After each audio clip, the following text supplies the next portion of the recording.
മുഖ്യമന്ത്രിയെ തീരുമാനിക്കുന്നതിൽ എല്ലാ കീഴ്വഴക്കങ്ങളും പാലിച്ചിട്ടുണ്ട്. അടൂർ പ്രകാശ്. രമേശ് ചെന്നിത്തലയുടെ അസ്വസ്ഥത വിലപ്പോകില്ലെന്ന് UDF convener Adoor Prakash. VD സതീശനെ മുഖ്യമന്ത്രിയായി തെരഞ്ഞെടുത്ത ഹൈക്കമാൻഡ് തീരുമാനത്തിന് പിന്നാലെ പ്രതികരിക്കുകയായിരുന്നു അദ്ദേഹം. ചെന്നിത്തലയുടേത് സ്വാഭാവിക പ്രതിഷേധം മാത്രമാണെന്നും നേതൃത്വം അദ്ദേഹവുമായി സംസാരിക്കുമെന്നാണ് പ്രതീക്ഷയെന്നും അദ്ദേഹം പറഞ്ഞു. മുഖ്യമന്ത്രിയെ തീരുമാനിക്കുന്നതിൽ എല്ലാ കീഴ്വഴക്കങ്ങളും പാലിച്ചിട്ടുണ്ടെന്നും അടൂർ പ്രകാശ് വ്യക്തമാക്കി. AICC എടുത്ത തീരുമാനത്തെ UDF പൂർണ്ണമായും സ്വാഗതം ചെയ്യുന്നു. VD സതീശന്റെ നേതൃത്വത്തിൽ മുന്നണി ഒറ്റക്കെട്ടായി മുന്നോട്ടു പോകുമെന്നും അദ്ദേഹം പറഞ്ഞു.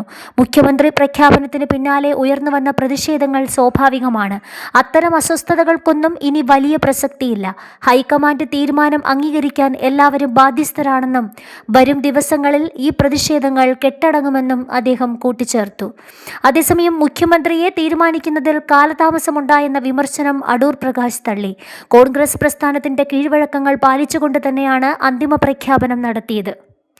MLA-മാരുടെയും ഘടകകക്ഷികളുടെയും അഭിപ്രായങ്ങൾ ഹൈക്കമാൻഡ് ഗൗരവമായി പരിഗണിച്ചിട്ടുണ്ടെന്നും അദ്ദേഹം വിശദീകരിച്ചു. 102 സീറ്റുകൾ നേടിയ UDFന്റെ ഉജ്ജ്വല വിജയം പ്രവർത്തകരുടെ കൂട്ടായ അധ്വാനത്തിന്റെ ഫലമാണ്. ഈ ഐക്യം ഭരണത്തിലും തുടരുമെന്നും ഘടകകക്ഷികളുടെ സമ്മർദ്ദത്തിന് വഴങ്ങിയാണ് തീരുമാനം എടുത്തതെന്ന ആക്ഷേപങ്ങളിൽ കഴമ്പില്ലെന്നും അദ്ദേഹം വ്യക്തമാക്കി. VD സതീശനെ മുഖ്യമന്ത്രിയായി തെരഞ്ഞെടുത്തോടെ പാർട്ടിയിലും മുന്നണിയിലും ഉണ്ടായേക്കാവുന്ന തർക്കങ്ങൾ ചർച്ചകളിലൂടെ പരിഹരിക്കുമെന്നും അദ്ദേഹം മാധ്യമങ്ങളോട് പറഞ്ഞു. അതേസമയം വികസനത്തിലും ജനക്ഷേമത്തിലും കേരളത്തെ ദക്ഷിണേന്ത്യയിലെ ഒന്നാമത്തെ സംസ്ഥാനമായി നയിക്കാൻ സതീശന് സാധിക്കട്ടെ എന്ന് AK ആന്റണി ആശംസിച്ചു. VD സതീശന്റെ നേതൃത്വത്തിലുള്ള അടുത്ത 5 വർഷം കേരളത്തിന്റെ സുവർണകാലമായി മാറട്ടെ. സോണിയാഗാന്ധിയുമായും രാഹുൽ ഗാന്ധിയുമായും കൂടിയാലോചിച്ചാണ് കോൺഗ്രസ് പ്രസിഡന്റ് സതീശനെ ഈ സ്ഥാനത്തേക്ക് നിയോഗിച്ചത്.